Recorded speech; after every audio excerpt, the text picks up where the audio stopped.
आपको सारे बच्चों को वीडियो एकदम परफेक्टली आ रहा होगा, सारे बच्चों को वीडियो एकदम परफेक्टली आ रहा होगा। लास्ट क्लास में जो हमने कम्युनिकेशन टॉपिक स्टार्ट किया था तो कुछ मुद्दों को डिस्कस कर लिया था। रेस्ट आस्पेक्ट हम आज की क्लास में डिस्कस करने जा रहे हैं, और वो क्या क्या आस्पेक्ट हमने डिस्कस किए थे एक बार हम कवर अप कर लेते हैं। तो कॉरेस्पॉन्डेंस की जब मैं आपसे बात कर रहा था तो हमने इंट्रोडक्शन ऑफ ई कॉरेस्पॉन्डेंस को कवर कर लिया था। इसके बाद बच्चों हम चले थे बैब की तरफ। किसे बैब बोला जाएगा, आगे हम अगले मुद्दे की जब हम बात कर रहे थे तो हम बात कर रहे थे किसको बैब बोला जाएगा। नेक्स्ट एस्पेक्ट की हम बात कर रहे थे ब्राउजर।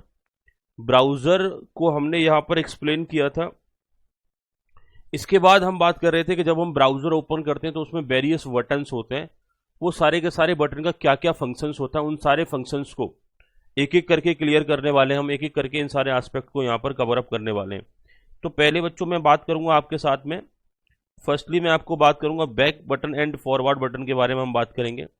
ये बैक बटन और फॉरवर्ड बटन क्या होता है जरा इसको देखिए। ये देखो वेबसाइट आपको दिख रहा है इधर, ये जो बटन आपको इधर देखने को मिल रहा है, ये जो बटन आपको देखने को मिल रहे हैं, ये जो बटन आपको देखने को मिल रहे हैं ये आपके बैक बटन और फॉरवर्ड बटन है। दैट मीन्स इस बटन को अगर हम प्रेस करते हैं तो पिछले वाले वेब पेज पर चले जाते हैं, अगर इस वाले बटन को प्रेस किया तो पिछले वेब पेज पर चले जाते हैं। इसे बोला जाता है बैक बटन और इसे बोला जाता है फॉरवर्ड बटन। दैट मीन्स इसे बोला जाता है रिफ्रेश बटन, इसे बोला जाता है होम पेज, इसे बोला जाता है बच्चों यहां पर हम टाइप करते हैं URL।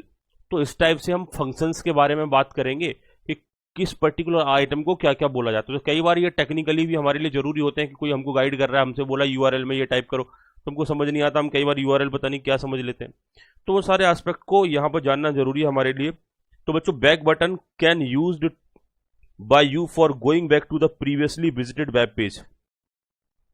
इससे पहले जो हमने वेब पेज विजिट किया था उस पर वापस जाना चाहते हैं तो हम बैक बटन पर यहां पर प्रेस करेंगे। Whereas the forward button is used to visit the next web page. तो जब हम बात करेंगे वेब बटन की तो बच्चों मैं आपको प्रैक्टिकली करके दिखाता हूं। हमने यहां पर जब वेबसाइट्स को ओपन करते हैं, जब हम वेबसाइट्स को ओपन करते हैं तो वेबसाइट्स में ओपन करके रखूंगा इधर। तो लेट सपोज मैंने ICSI का वेबसाइट ही आपके लिए ओपन कर दिया, और इन दैट पर्टिकुलर केस मैं किसी पर्टिकुलर टैब पर जा रहा हूं और किसी पर्टिकुलर पेजेस को ओपन कर रहा हूं। जैसे मैं स्टूडेंट में जाकर के एनरोलमेंट को क्लिक कर देता हूं, लेकिन अभी मैं एक पर्टिकुलर वेब पेज पर आ गया। अब इससे पिछले वाले वेब पेज पर जाना है तो मैं बैक बटन पर क्लिक करूंगा। तो मैंने अभी देखो इधर बैक बटन पर क्लिक किया तो वापस से उधर ही पहुंच गया जहां पर मैं था, और फॉरवर्ड बटन पर अगर क्लिक करूंगा तो जहां से अभी मैं वापस आया उधर हम वापस से पहुंच जाते हैं। तो दैट मीन्स हम बात करेंगे बच्चों बैक बटन और फॉरवर्ड बटन, मतलब बैक बटन हमारा पिछले वेब पेज पर जाने का काम करता है, फॉरवर्ड बटन हम नेक्स्ट वेब पेज पर जा सकते हैं। इसके साथ साथ बच्चों हमने बात किया बैक बटन और फॉरवर्ड बटन की बात कर ली। नेक्स्ट एस्पेक्ट रहेगा बच्चों हमारा टैब, और टैब के साथ में ही हमारा क्लोज हो गया टैब, बट टेंशन लेने की कोई बात नहीं है, टैब वापस से आ जाएगा।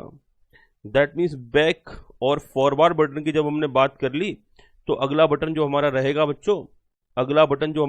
बच्चों that is known as tab button.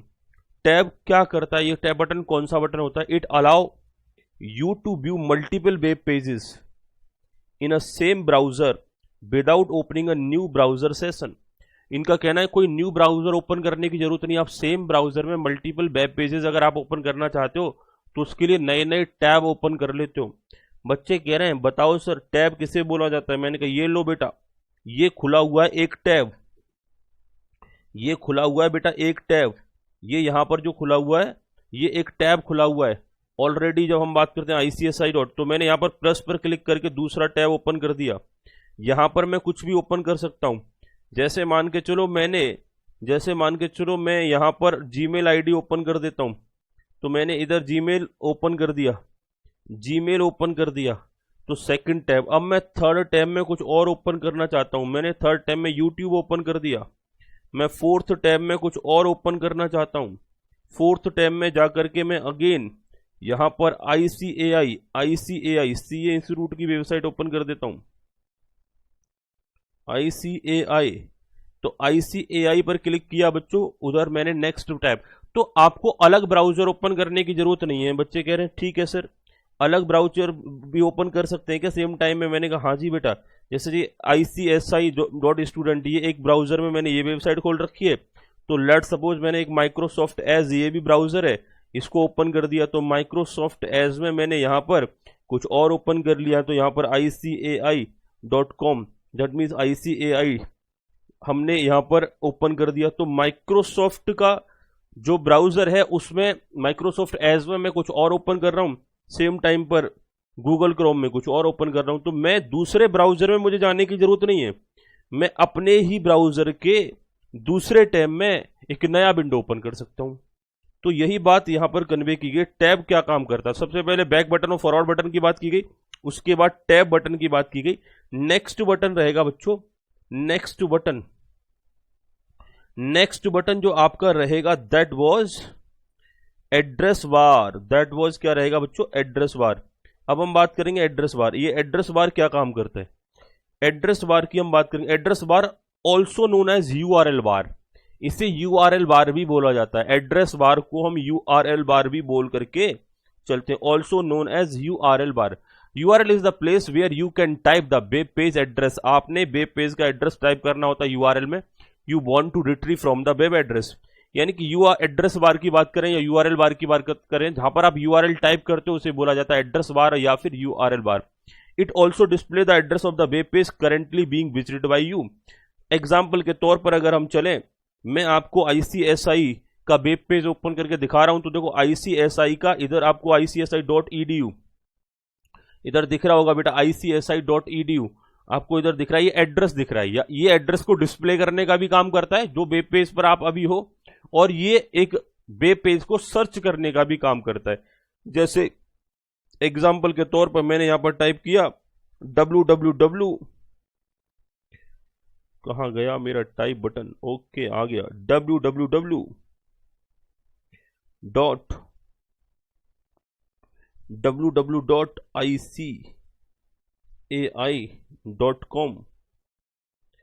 ICAI.in.org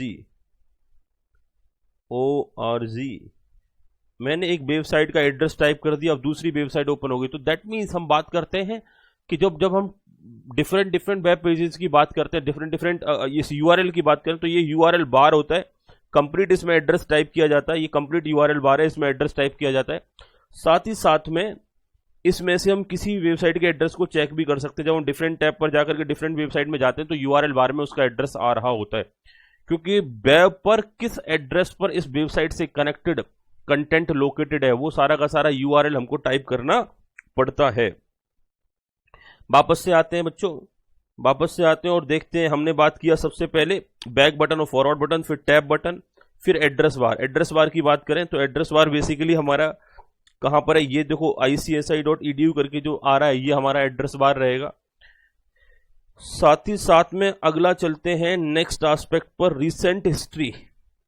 recent history हमको क्या कन्वे करता है, रीसेंट हिस्ट्री हमको क्या कन्वे करेगा, this show the link to web pages previously visited by you. जो वेब पेज आपने विजिट किए हैं प्रीवियसली, वो सारे के सारे वेब पेजेस का ये रीसेंट हिस्ट्री आपको शो करेगा।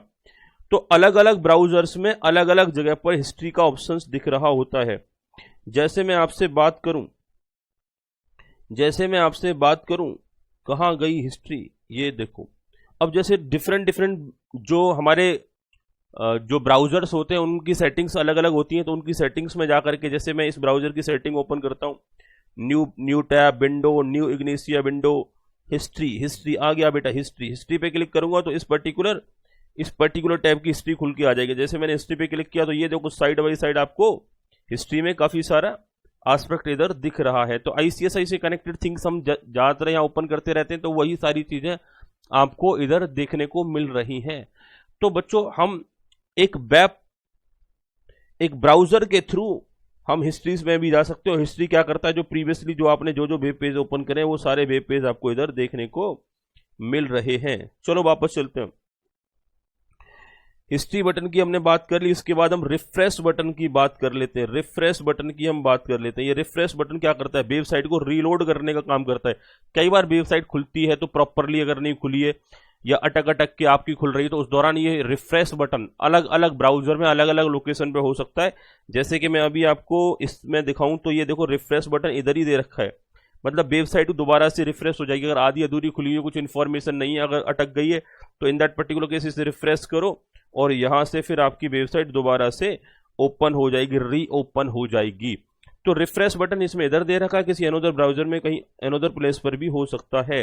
वापस से चलते हैं बच्चों, रिफ्रेश बटन की बात कर ली। स्टॉप बटन, कई बार हम किसी वेब पेज को ओपन कर रहे होते हैं तो वेब पेज ओपन नहीं हो पा रहा, तो इस टाइप का क्रॉस बटन होता है जिसे स्टॉप बटन बोला जाता है। इससे हम वेब पेज को क्या कर सकते हैं, स्टॉप कर सकते हैं। होम बटन की बात करें, this button will bring you back to the home page of your website. किसी भी वेबसाइट्स की बात करें, हर एक वेबसाइट में होम बटन होता है, होम पर क्लिक करके आप वापस से उस वेबसाइट में जो मेन पेज है, जो फ्रंट पेज है, उस पर आ सकते हो। सर्च की बात करेंगे तो search box allow any term search by the search engine from the web. It can also use searching content from the website visiting. That means जब हम सर्च की बात करते हैं तो ये सर्च इंजन हमको वेब से कंटेंट सर्च करने का काम करता है। जैसे हम गूगल की बात करें, गूगल एक सर्च इंजन है, गूगल एक सर्च इंजन है बच्चों। गूगल पर क्लिक किया मैंने, गूगल एक सर्च इंजन है, गूगल एक सर्च इंजन है बच्चों।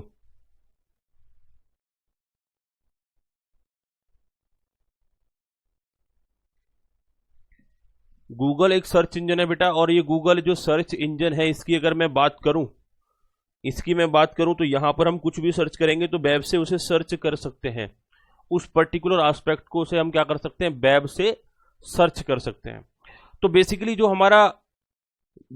हमारा सर्च इंजन होता है वो क्या काम करता है कि हम कोई भी कंटेंट इधर टाइप करेंगे तो वेब पर जो भी कंटेंट होगा, इंफॉर्मेशन को वो सर्च करके लेके आएगा। आगे ये सारे एस्पेक्ट हमने इधर कवर किए, आगे हम बात करेंगे what is internet.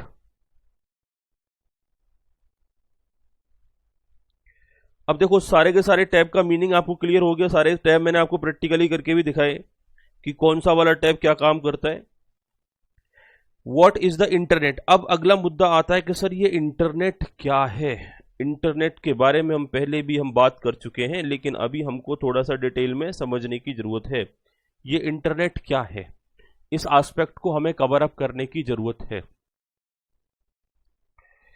Internet is the network of network. Internet हमारा क्या रहेगा, ये बहुत सारे नेटवर्क को मिला करके एक कंबाइंड नेटवर्क बनता है and used for many application. और यहां पर हम बड़े सारे एप्लीकेशंस को यूज करते हैं।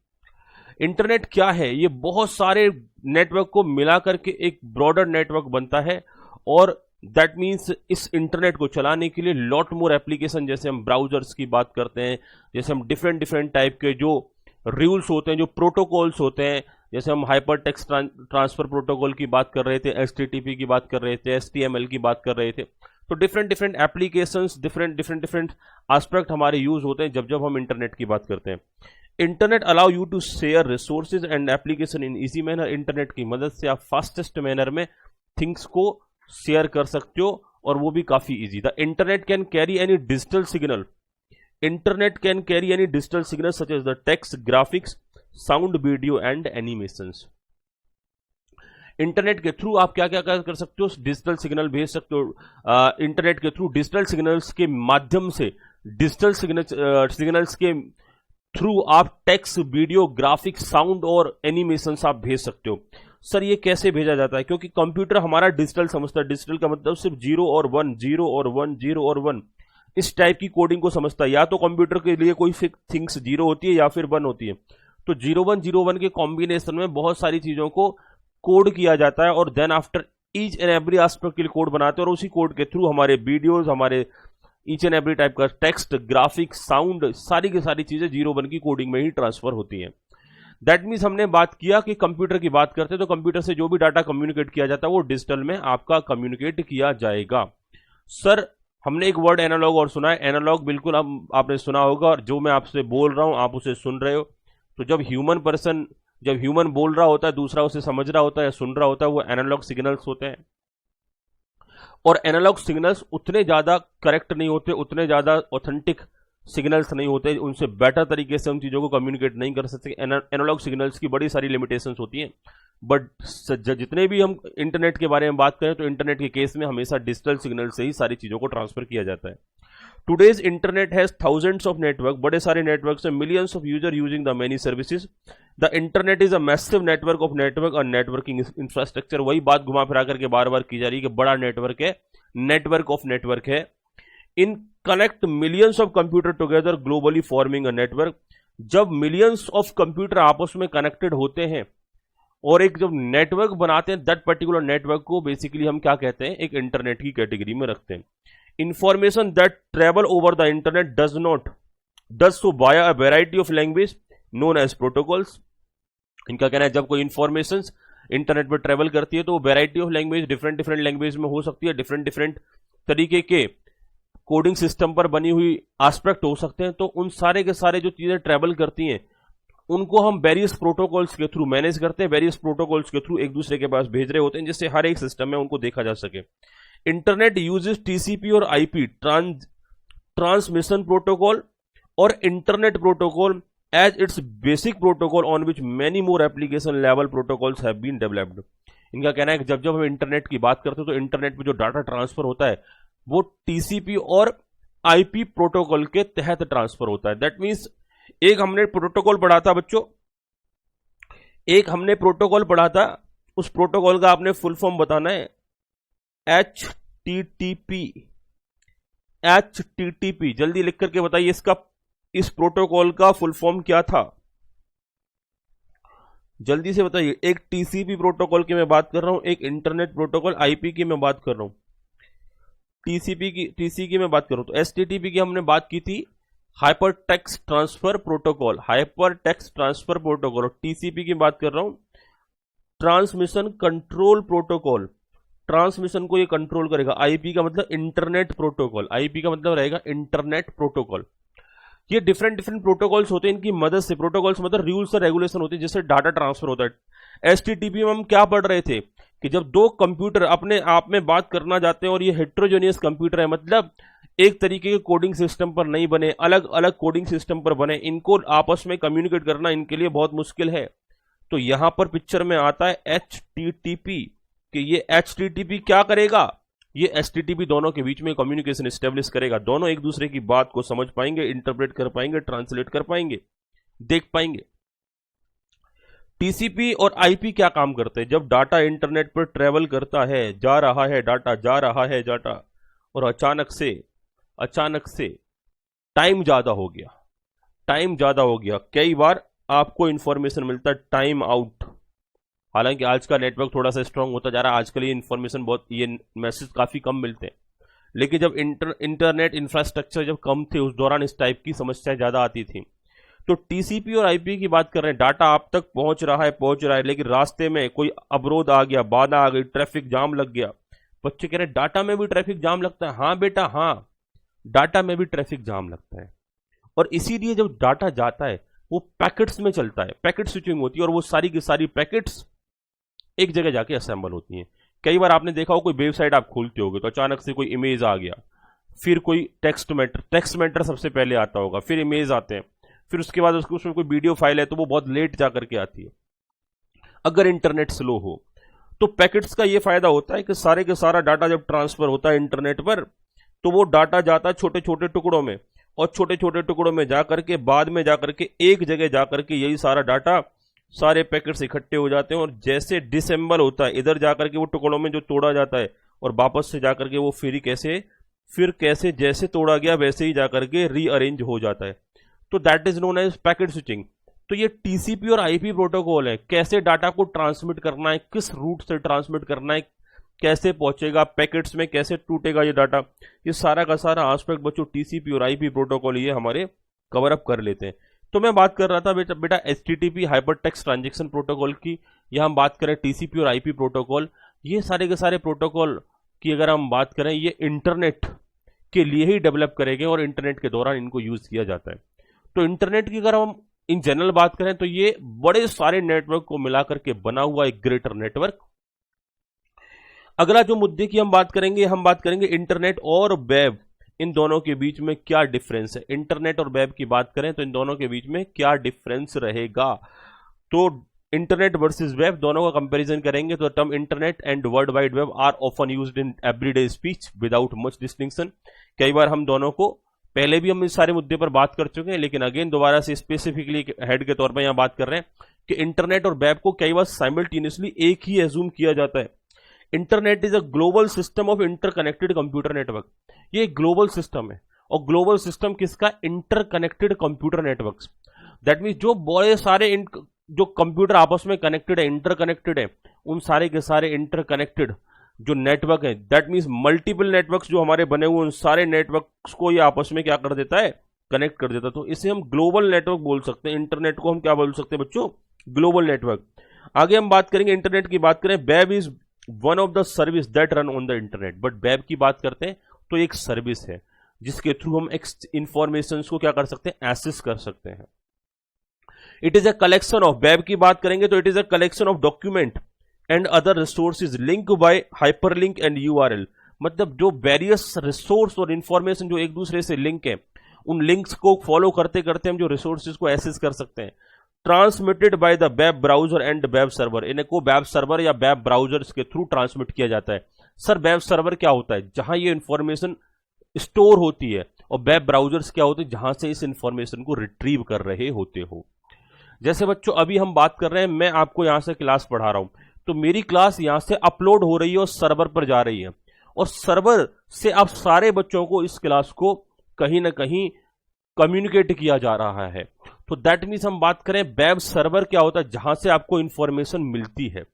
अब मैं बस इस क्लास को अलग अलग बच्चे को सेपरेटली मुझे भेजने की जरूरत नहीं है।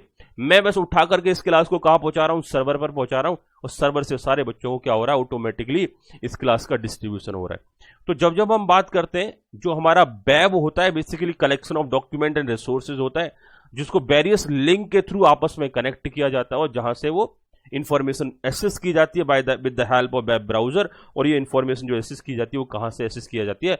वेब सर्वर से। In short web can be treated as an application. Web को एक एप्लीकेशन की तरह ट्रीट कर सकते हैं रनिंग ऑन द इंटरनेट। मतलब internet is a broader term, और इंटरनेट की बात करेंगे it's a network of network, और वेब एक एप्लीकेशन काइंड है। हम इसे एक एप्लीकेशन ट्रीट कर सकते हैं जो कि इंटरनेट के रिगार्ड में चल रही होती है।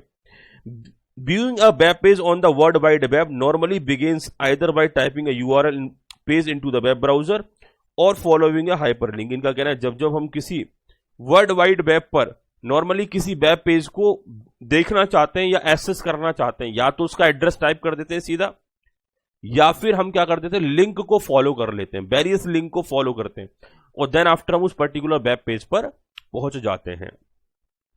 जैसे ICSI.edu डायरेक्टली आप URL में टाइप कर सकते हो। URL तो समझते हो ना, जहां एड्रेस टाइप किया जाता है, एड्रेस बार या URL बार उससे बोला जाता है। या फिर आप क्या कर सकते हो? गूगल सर्च इंजन में आप ICSI टाइप करो तो उधर सजेशन आ जाएंगे ICSI से कनेक्टेड। तो उन सजेशंस में से देखो ICSI.edu वेबसाइट कौन सी वाली है, उसको ही आप क्लिक कर सकते हो। अगले मुद्दे पर चलेंगे बच्चों, ई कॉरेस्पॉन्डेंस। ई कॉरेस्पॉन्डेंस क्या है? अब तक हमने जो बात किया बेटा, इंटरनेट के बारे में बात किया, अब तक हमने बात किया वेब के बारे में बात किया, अब तक हमने जो बात किया इंटरनेट के बारे में बात किया, वेब के बारे में बात किया, वेब ब्राउजर के बारे में बात किया, ये सारे कॉन्सेप्ट को हमने कवर किया। अब अगला मुद्दा रहेगा हमारा, नेक्स्ट एस्पेक्ट रहेगा बच्चों, नेक्स्ट एस्पेक्ट रहेगा ई कॉरेस्पॉन्डेंस। नेक्स्ट एस्पेक्ट हमारा रहेगा ई कॉरेस्पॉन्डेंस।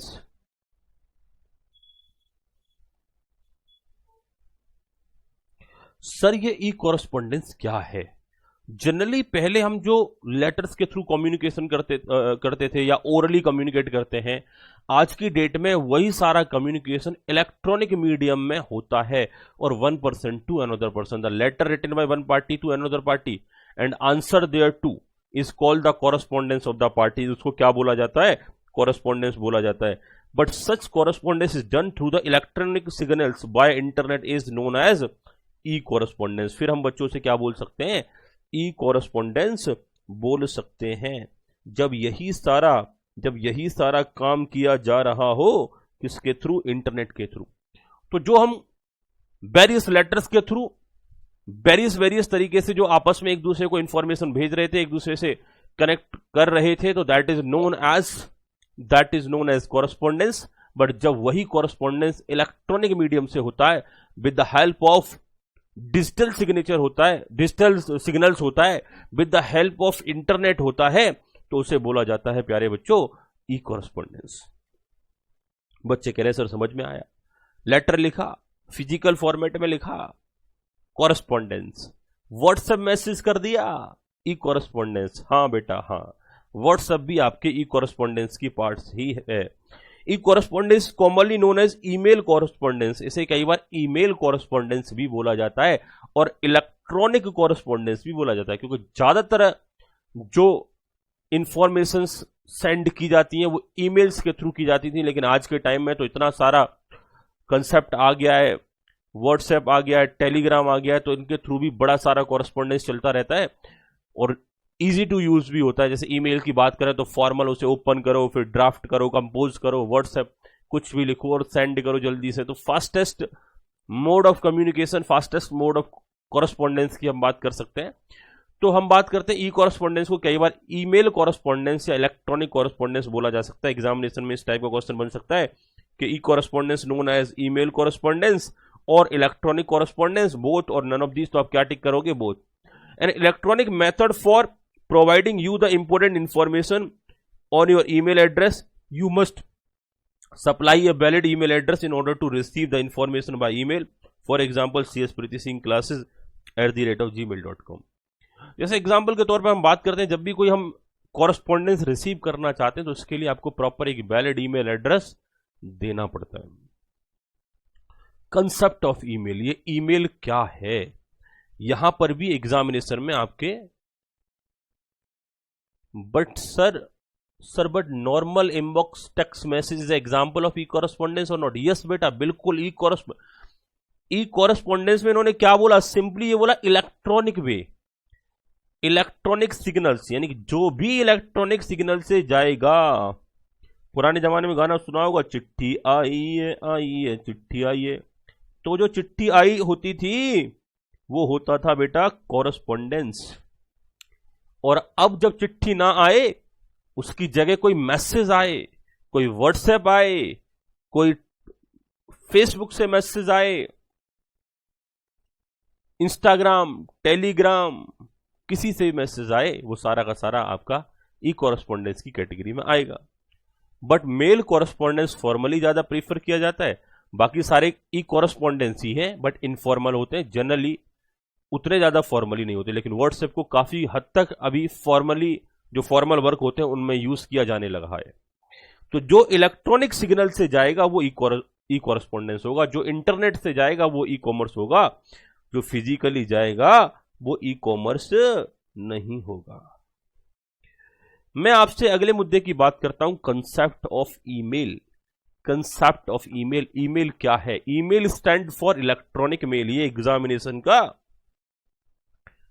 क्वेश्चन आ सकता है। Email stand for electronic mail, physical mail, none of these, both. तो ऐसे करके आए तो email stand for electronic mail.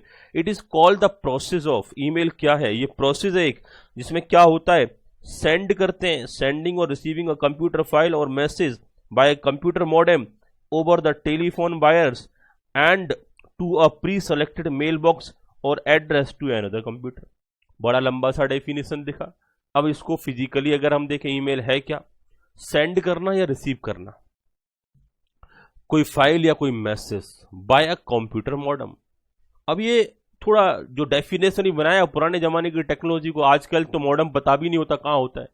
Modem आजकल तो इनबिल्ड सिस्टम में लगा आता है, लेकिन पहले क्या होता था, एक कंप्यूटर होता था जी, ऐसे करके एक कंप्यूटर स्क्रीन होती थी, ये लो कंप्यूटर स्क्रीन, इसमें कनेक्ट होता था एक डब्बा सा जिसे बोला जाता था, इसे बोलते थे सीपीयू। बेटा ये सीपीयू जो होता है ना, वो सीपीयू ये नहीं होता, ये कैबिनेट होता है। बेटा टेक्निकली वैसे आम बोलचाल की भाषा में से सीपीयू बोलते थे, तो इसलिए मैंने बोला ये होता है बेसिकली कैबिनेट। और इसके अंदर लगा होता है एक मदरबोर्ड, मम्मी बोर्ड, मदरबोर्ड। इसके अंदर मदरबोर्ड पे लगी होती है रैम, हार्ड डिस्क और एक चिप लगी होती है जिसे बोला जाता है प्रोसेसर या सीपीयू।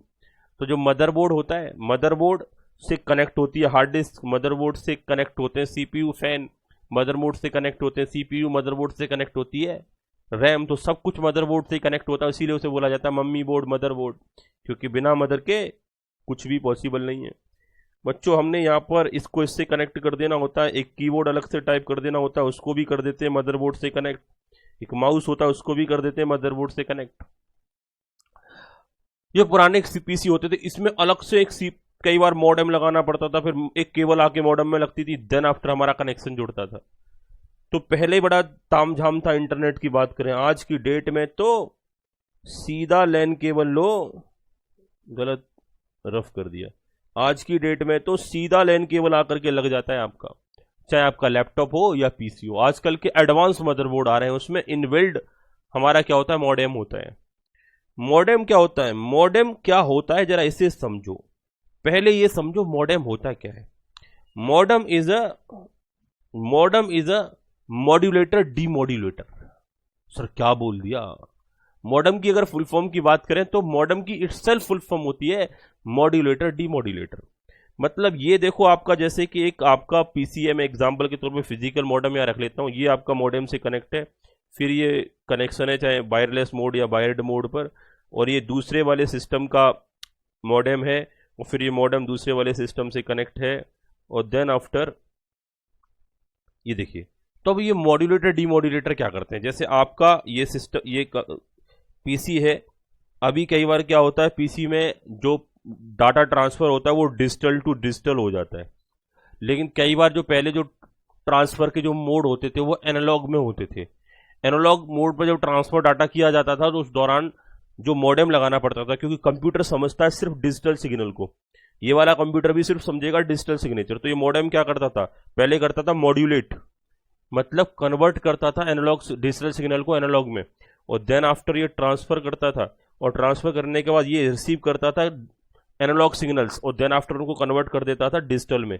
तो दोनों कंप्यूटर आपस में समझ पाया करते थे एक दूसरे की बातों को, दैट मीन्स कम्युनिकेशन प्रॉपर हो जाएगा। टेलीफोनिक कम्युनिकेशन की बात करें तो पहले ऐसे ही होते थे, ये चलता था एनालॉग में, ये एनालॉग सिग्नल्स होते थे, और उस दौरान जो मॉडेम लगा होता था वो मॉड्यूलेट और डीमॉड्यूलेट करता था, सॉरी ये डिजिटल सिग्नेचर होते, डिजिटल सिग्नल होते थे, और जो मॉडेम लगा होता था मॉड्यूलेट, हम जो बोल रहे हैं वो एनालॉग जा रहा है, और वो जो ये मॉडेम है फिर उसे डिजिटल में कन्वर्ट कर दिया करता था। तो हमारे मॉडेम जो करते क्या, digital to analogue, analogue to digital conversion का काम करते हैं। तो इनका कहना है कि जब जब हम बात करते हैं, ईमेल की, तो ईमेल के थ्रू फाइल वगैरह बहुत सारे फैक्ट को भेजा जाता है, और जब ये फैक्ट भेजे जाते हैं तो इस दौरान हम कई बार कंप्यूटर मॉडेम की भी मदद लेते हैं। तो मॉडेम समझ में आया आपको क्या होता है, सेंडिंग और रिसीविंग अ कंप्यूटर फाइल और message by a computer modem over the telephone wires और a preselected mail box और एड्रेस। हमारे को कोई पहले से हमारे पास एड्रेस होता है, मेल एड्रेस होता है, उस पर्टिकुलर एड्रेस पे भेज देते हैं इलेक्ट्रॉनिकली, जो कि किसी अनदर कंप्यूटर में जाकर के ओपन होता है। तो ईमेल की बात करें, एक प्रोसेस होता है जहां पर हम सिग्नल्स को रिसीव करते हैं या सिग्नल्स को सेंड करते हैं, वेरियस फाइल्स को रिसीव करते हैं या सेंड करते हैं through the computer wire, through the telephone wires और कंप्यूटर मॉडेम्स, जो कि कहीं ना कहीं किसी एक पर्टिकुलर एड्रेस पे सेंड किया जाता है। Email can also be send, email की बात करें इसे automatically to large number of electronic address by mailing list through the mail merge option. Email को बड़े सारे लोगों को एक साथ भी भेजा जा सकता है मेल मर्ज ऑप्शंस के साथ। That means mail merge option email को मल्टीपल पर्संस को भेजने का काम करता है। तो एग्जाम में ये इंपॉर्टेंट है, आपके लिए आ सकता है कि मेल मर्ज ऑप्शंस के थ्रू हम क्या करते हैं, ईमेल को सेंड करते हैं एक सिंगल पर्सन को, मल्टीपल पर्सन को, लार्ज नंबर ऑफ पर्सन को। तो इन दैट पर्टिकुलर केस हम क्या टिक करेंगे, मल्टीपल और लार्ज नंबर ऑफ पर्सन को हम सेंड करते हैं। Email message can be used for, कहां कहां यूज करते हैं ये भी एग्जामिनेशन क्वेश्चन बन सकता है। तो वो 3-4 ऑप्शन देगा, एक ऑल ऑफ दीज ऑप्शन भी डाल सकता है कि सिंपलेस्ट कॉरेस्पॉन्डेंस है बिजनेस प्रेजेंटेशन के लिए, साथ ही साथ कोई ग्राफिक सेंड करना है, sending the graphic, all of these ऐसे करके ऑप्शन बना दिया। तो ईमेल के थ्रू हम ईच एंड एवरी एस्पेक्ट को भेज सकते हैं, बुक भेज सकते हैं, कुछ कॉन्ट्रैक्ट भेज सकते हैं, ग्राफिक्स भेज सकते हैं, फाइल शेयर कर सकते हैं, फोटोग्राफ शेयर कर सकते हैं, टेक्स्ट मैसेज भेज सकते हैं, ये सारे के सारे मल्टीमीडिया फोटोज फाइल्स वगैरह सेंड किए जा सकते हैं। तो ईमेल को कहां कहां यूज किया जा सकता है ये क्वेश्चन बन सकता है। और email stand as a central component of the business communication. Email जो होता है हमारा बिजनेस कम्युनिकेशन का सेंट्रल कंपोनेंट के तौर पर काम करता है within the business enterprise and between the business enterprise. That means जब जब हम ईमेल की बात करते हैं तो एक सेंट्रल कंपोनेंट के तौर पर यह काम करता है और इसके बड़े सारे एडवांटेज होते हैं। ईमेल के क्या क्या एडवांटेज होते हैं? एफिशिएंसी बढ़ जाती है, आपकी स्पीड बढ़ जाती है, साथ ही साथ 24 आवर्स अवेलेबिलिटी होती है। ईमेल आप कभी भी भेज दो, लेटर डालने जाओगे टाइम लगेगा, may be possible post office खुला हो या ना खुला हो, may be possible post office Covid की वजह से चल पा रहा हो या ना चल पा रहा हो, लॉकडाउन हो गया अचानक से, अब क्या करें, अब कोई पोस्टमैन ही नहीं दिख रहा क्योंकि गवर्नमेंट ने बोला सब घर के अंदर रहो। लेकिन मेल को थोड़ी ना कोविड हो रहा है, मेल तो हम कर ही सकते हैं ना, ईमेल तो हम कर ही सकते हैं ना। तो इलेक्ट्रॉनिक सिग्नल्स के थ्रू हमारी एफिशिएंसी बढ़ती है, स्पीड बढ़ती है और 24 आवर्स अवेलेबिलिटी होती है। जब जागो तभी सवेरा, जब ईमेल करना चाहो तब ईमेल कर सकते हैं। तो बच्चों ये सारे एस्पेक्ट की अगर हम बात करें, ईमेल कंसेप्ट्स की अगर हम बात करें, तो पर्टिकुलर ईमेल एस्पेक्ट हमारा कहीं ना कहीं काफी सारी मदद करता है। इंटरनेट रिसर्च फर्म और अगर हम बात करें ई मार्केटर्स की बात करें या other estimates about the email की बात करें, तो इन 1990s more than 536 billion email were delivered in the United states. 1999 की बात कर रहे हैं तो 536 बिलियन ईमेल डिलीवर होते थे। More over in 2000 the number of active email users in America 111 millions.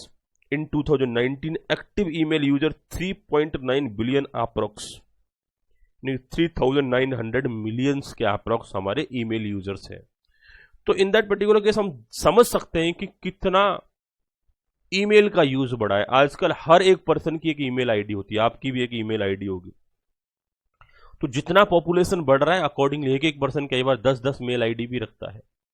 तो ईमेल की बात करें, ईमेल एक बहुत ही यूजफुल कंसेप्ट है। जैसे कि आपके ईमेल के थ्रू हमने आपको गूगल ड्राइव क्लासेस भेजा, तो अगर आपका ईमेल नहीं होता तो फिर आपको क्या, या तो इंस्टीट्यूट आना पड़ता या हमको कोरियर करवानी पड़ती पेन ड्राइव में डाल करके।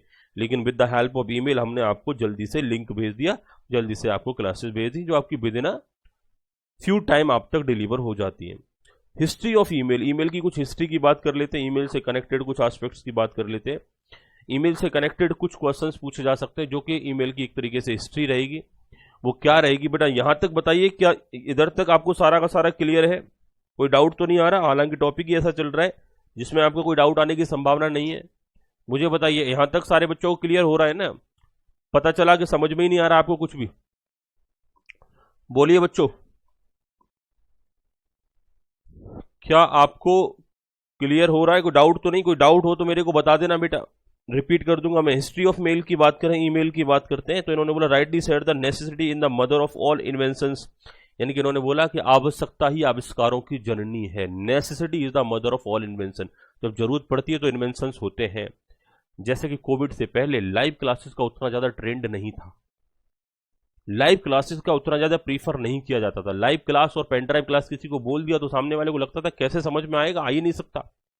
बट इनफैक्ट लाइव क्लास में भी उतना ही समझ में आता है। अगर पढ़ने वाला बच्चा तो कई बार क्लासरूम में बैठ के नहीं पढ़ पाता, और ना पढ़ने वाला बच्चा तो क्लासरूम में भी बैठ के नहीं पढ़ पाता। और जिसको पढ़ना होता है वो कहीं भी पढ़ लेता है, वो रिकॉर्डेड से ही पढ़ लेगा, वो ऑनलाइन से ही पढ़ लेगा। और जिसको नहीं पढ़ना, जिसको नहीं पास होना, वो फेस टू फेस में भी नहीं हो पाता।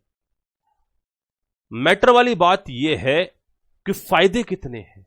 कोविड में गवर्नमेंट ने बोला घर से बाहर मत निकलना, तो नहीं निकले क्योंकि घर बैठे ही क्लास मिल रही है, लाइव क्लास। और कितना अच्छा है, न कहीं आना पड़ता ना जाना पड़ता, क्योंकि जब कहीं जाते थे तो कम से कम तैयार होने में 2 घंटे लगते हैं, रास्ते में ट्रेवल करना पड़ता है, इंस्टीट्यूट पहुंचने के लिए थक जाते हैं, किराया भी खर्च होता है, वापस आते हैं फिर थक जाते हैं। यानी कि 2 घंटे की अगर क्लास लेनी है तो 4 घंटे हमारे ऐसे ही खराब गए।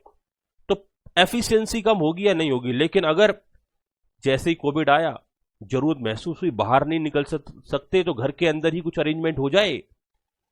तो घर के अंदर अरेंजमेंट के तौर पर हमारे भी माइंड में आया कि बच्चा अब हमारे इंस्टीट्यूट नहीं पहुंच पा रहा है, तो अब हम बच्चे के घर कैसे पहुंचे।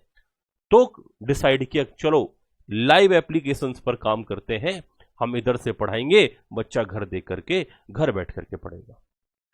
बच्चे कह रहे हैं सर फेस टू फेस में ना डाउट बड़े अच्छे से पूछ लेते हैं। मैंने कहा हाँ बेटा बिल्कुल सही कह रहे हो आप, फेस टू फेस में डाउट पूछ सकते हैं, लेकिन पूछता कौन है? प्रेशर तो उधर भी हावी रहता है। लेकिन अगर डाउट पूछने की बात करें तो इधर भी डाउट आप मेंशन कर सकते हो, इधर भी आप डाउट पूछ सकते हो। तो काम तो चल रहा है ना, आविष्कार हुआ। कब आविष्कार हुआ? जब आवश्यकता पड़ी। अगर आवश्यकता नहीं पड़ती, अगर जरूरत नहीं पड़ती, नेसेसिटी नहीं होती, तो ये इन्वेंशन नहीं होते। अच्छा खासा चल रहा था, डिजिटल कर दिया। मोदी जी कहने वाले थे इंडिया को डिजिटल करेंगे, डिजिटल करेंगे। ऐसे होता है डिजिटल, बात समझ रहे हो ना। एक बार और तीसरी लहर और आ जाए बेटा, फिर तो पूरा सारा का सारा ही डिजिटल हो जाएगा। मतलब इंडिया प्रॉपरली डिजिटल हो जाएगा अगर तीसरी लहर आ गई तो। बात क्लियर है? क्योंकि दो लहर में काफी कुछ समझ चुके हैं हम टेक्नोलॉजी के बारे में। आगे जाकर के और बेटर टेक्नोलॉजी कहीं ना कहीं हो जाएगी। आपने नोटिस किया होगा कंप्यूटर से रिलेटेड सामान के प्राइस नहीं बढ़े, सॉरी कम नहीं हुए, बाकी सारी चीजों के प्राइस कम हो रहे हैं, क्योंकि उनकी सबसे ज्यादा जरूरत पड़ रही है आज के टाइम में। सबसे ज्यादा सेल जो हो रही है कंप्यूटर फील्ड में हो रही है। सबसे ज्यादा जो प्राइस बढ़ रहे हैं वो कंप्यूटर से कनेक्टेड जो एसेसरीज है उनके बढ़ रहे हैं। इन्होंने बोला email was first used in 1960। Email जो पहली बार यूज हुआ था, कब यूज हुआ था? 1960 में, मींस 1960 टू 1970 के बीच में। तो ईमेल जो यूज हुआ था 1960s में, ये डेवलप हुआ तो 1960 से लेकर के 1970, दैट मीन 1960 टू 1970 के बीच में ईमेल हमारे यहां पर फर्स्ट टाइम यूज किए गए। The history of email address can be attributed to Tomlinson. That means history किसको एट्रीब्यूट होती है? टॉमलिसन। यानी कि ईमेल एड्रेस का कंसेप्ट कौन लेकर के आया? टॉमलिसन। इंपोर्टेंट रहेगा एग्जाम के लिए, एग्जाम के लिए इंपोर्टेंट रहेगा। तो history of email address can also be attributed to Tomlinson. He choose the @ symbol to provide an addressing standard in the form of user @ host। यानी कि जो तरीका बनाना, जैसे CS प्रीति सिंह क्लासेस @gmail.com, तो gmail.com एक होस्ट हो गया। gmail.com एक होस्ट हो गया जिसको ईमेल, जिसके थ्रू एक ईमेल जाना है, और आगे यूजर का नाम हम यहां पर यूजर नेम मेंशन करेंगे। तो ये यूजर नेम @ होस्ट का जो फंडामेंटल लेकर के आया, ये कौन लेकर के आया? टॉमलिसन लेकर के आया। ये एग्जाम के लिए आपका क्वेश्चन रहेगा। Which is in use till date, जो अभी तक यूज में चल रहा है, अभी तक वो चेंज नहीं हुआ। That's why Tomlinson is called the father of email. और फादर ऑफ ईमेल किसको बोला जाता है? टॉमलिसन को बोला जाता है। ये बेटा एग्जामिनेशन के लिए आपका क्वेश्चन इंपोर्टेंट रहेगा, क्योंकि पूछा क्या जाएगा, यही सारी चीजें पूछी जाएंगी। अब ईमेल क्या होता है, इसको क्या, कैसे, क्यों पूछेंगे वो, क्योंकि इसमें कुछ है ही नहीं, सबको मालूम है। लेकिन फादर ऑफ ईमेल कौन है? टॉमलिसन। तो ये क्वेश्चन कई बार माइंड से स्किप कर सकता है, तो इसी को पूछे जाने की संभावना रहेगी।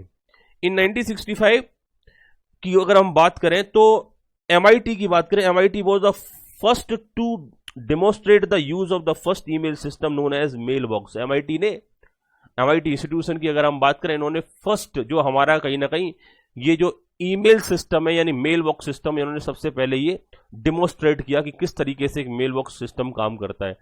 1972 की बात करें, फाइल ट्रांसफर प्रोटोकॉल की अगर हम बात करते हैं, FTP was put to use in the send the email message.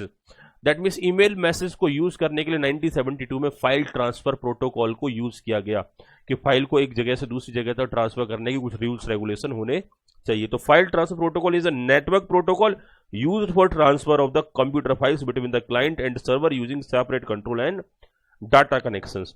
That means ये क्लाइंट और सर्वर के बीच में डिफरेंट फाइल्स को या डाटा को ये ट्रांसफर कर रहा होता है।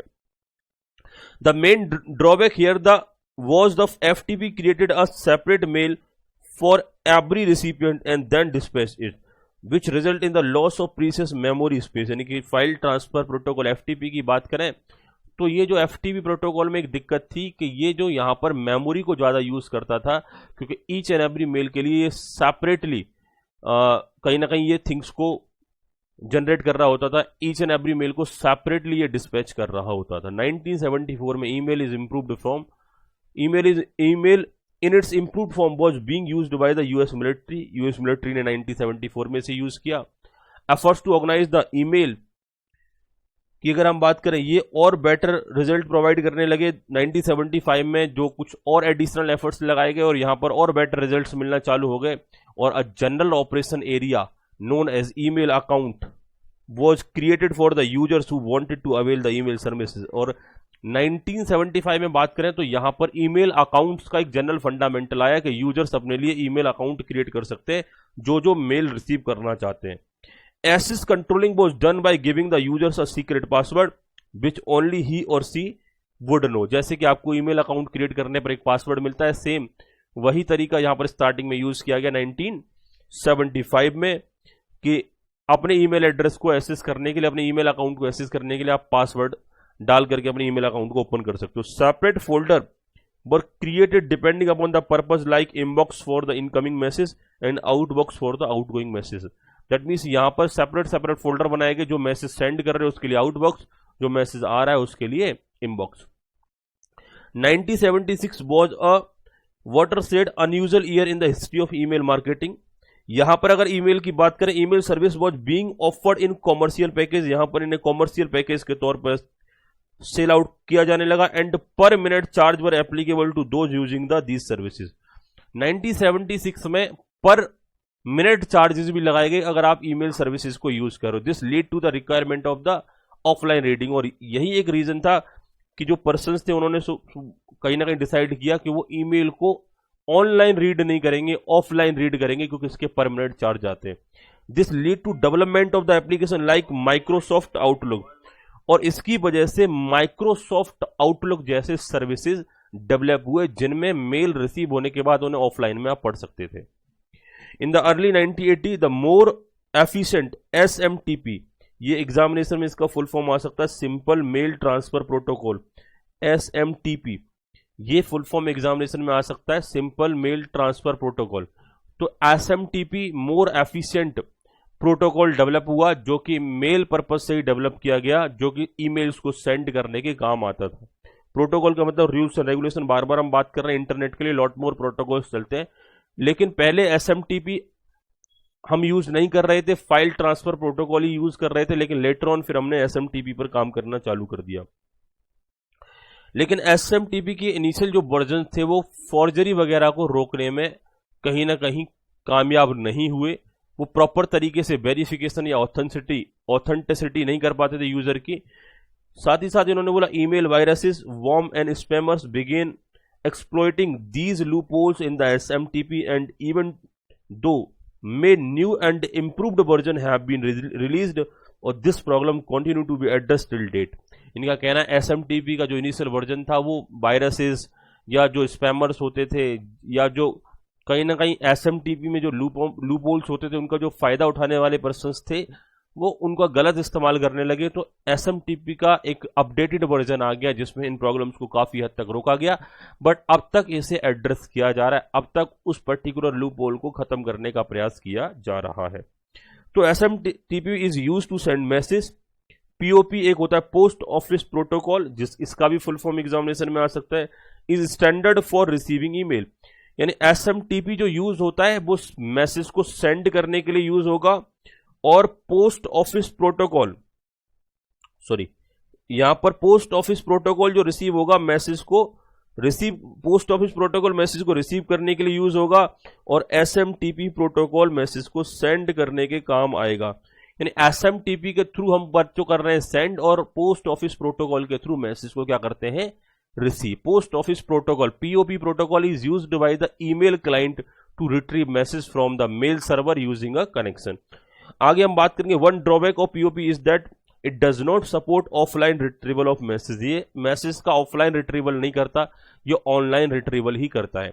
जैसे एग्जांपल के तौर पर हम बात करें, आप CS प्रीति सिंह क्लासेस का जो एप्लीकेशन है उस एप्लीकेशन को आप ओपन करते हो, तो अगर आपका नेट ऑफ है तो वो ऑफलाइन बताता है आपको, कुछ भी उधर आपको नहीं दिखता।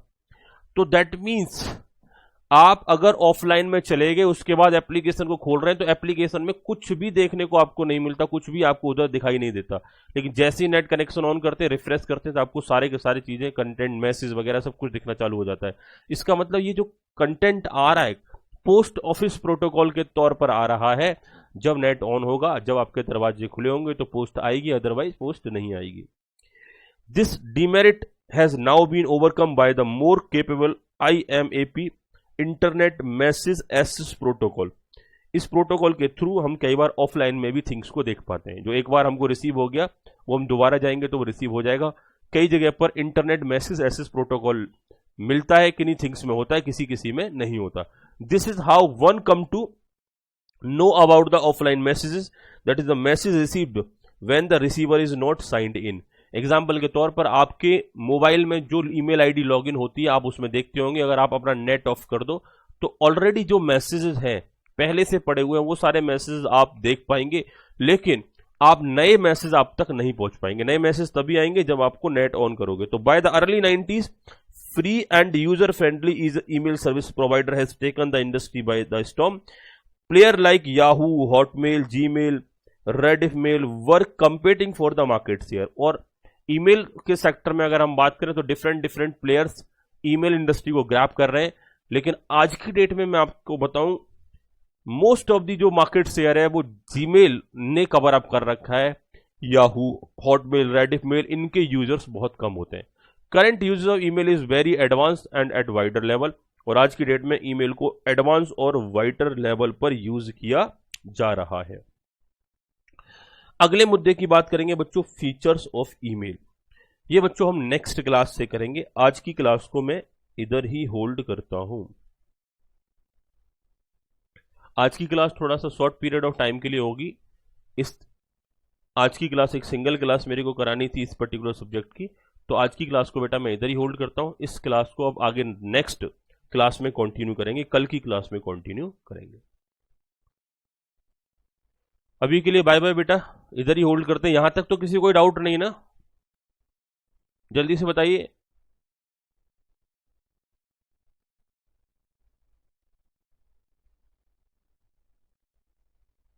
हाँ, छुट्टी बेटा अभी,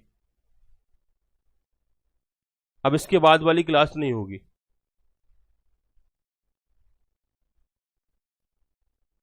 कल मेरी भी क्लास होगी और मैम की भी क्लास होगी। कल 2 क्लास होंगी, आज एक ही क्लास करेंगे हम। बाय।